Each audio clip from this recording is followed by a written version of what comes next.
इस दुनिया में हम सभी ने कभी न कभी किसी न किसी का मजाक उड़ाते हुए जरूर देखा होगा। लेकिन क्या हो अगर कोई इंसान उस मजाक को सीरियस ले जाए तो वो किस हद तक जा सकता है।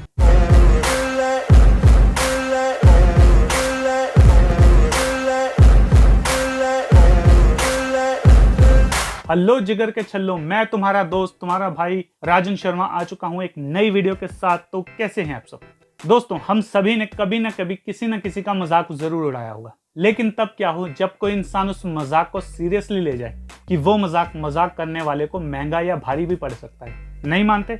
मैं तुम्हें बताता हूँ। एक बार एक राजा फालतू में बैठा हुआ था। तो पता है फालतू आदमी बैठा है तो बकैती तो करेगा। तो उसने एक दिन ये अनाउंसमेंट की कि मेरे पास ये सबसे भारी भैंस है, इस भैंस को जो आदमी भी उठा लेगा उसको मैं अपना आधा खजाना दे दूंगा। ये बात सुनकर सभी हंसने लगे। वो कहेगा कि भला भैंस को कौन उठा सकता है।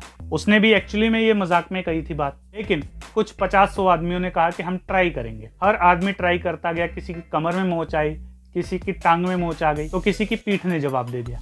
सब ट्राई करते रहे, ऐसी ऐसी आवाजें आती रही, लेकिन कोई नहीं उठा पाया। तो एंड में सब हार मान गए। तब वो राजा हंसने लगा और नगरवासियों का मजाक उड़ाने लगा। उनमें से एक लड़का खड़ा था। उसने कहा कि ठीक है, मैं इस भैंस को उठाऊंगा, लेकिन अभी नहीं, पूरे 2 साल और 3 महीने के बाद। ये सुनकर राजा भी बहुत हंसा रहा था और नगरवासी भी। कहते अबे साले तू उठाएगा, शक्ल देखी आपने। वो आदमी कुछ ज्यादा ही सीरियस था और उसकी सीरियसनेस को देखकर राजा ने उसे टाइम दे दिया। ठीक 2 साल 3 महीने के बाद वो आदमी अपनी भैंस को अपने कंधे पर उठाकर लाया और उस भैंस को रख के राजा की भैंस को उठाकर उसने पूरे महल के चक्कर लगाए। ये सुनकर सभी का मुंह खुला का खुला रह गया और मजबूरन राजा को उसे अपना आधा खजाना देना पड़ा। और उस लौंडे ने क्या किया? उस लौंडे ने उस खजाने को लिया और पैरेलल ही उसके थोड़ी सी दूर जाकर एक जंगल में अपना खुद का राज्य बसा लिया और वो भी एक राजा बन गया। और उसकी इस हरकत के बाद राजा की बहुत बेइज्जती हुई। लेकिन फिर राजा ने उससे ये पूछा कि भाई ये तूने आखिर किया कैसे?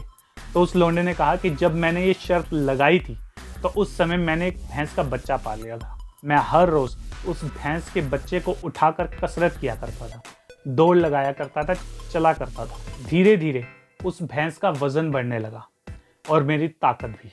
और अब तो ऐसा था कि मैं उस भैंस को उठाकर 10-10 घंटे तक चल पाता था। अगर मैं उस भैंस को उठाकर इतनी देर तक चल सकता था तो तुम्हारी भैंस को भी उठा ही दूंगा ना। तो बस मैंने उठा दी।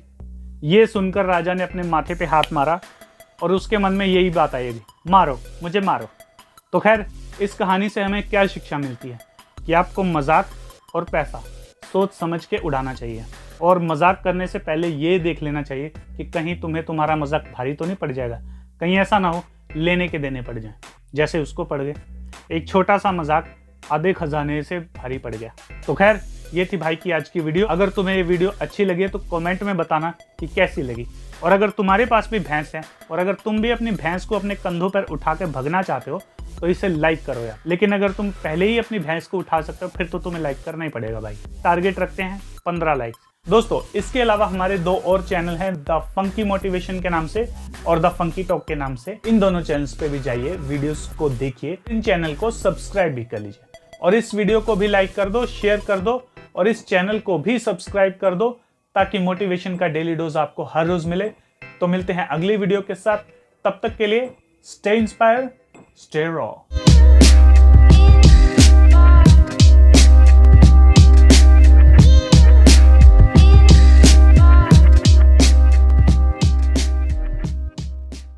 अरे बेटी, एक बात याद रखना, इस दुनिया में कभी किसी को कमजोर नहीं समझना चाहिए, क्योंकि एक कमजोर सी चींटी भी हाथी की यदि सूंड में घुस जाए तो उसको भी डिस्को करा देती है और एक छोटी सी दिखने वाली बिल्ली भी कई बार कुत्तों को भी नानी याद दिला देती है। खैर, मैंने तो समझा दिया, बाकी आप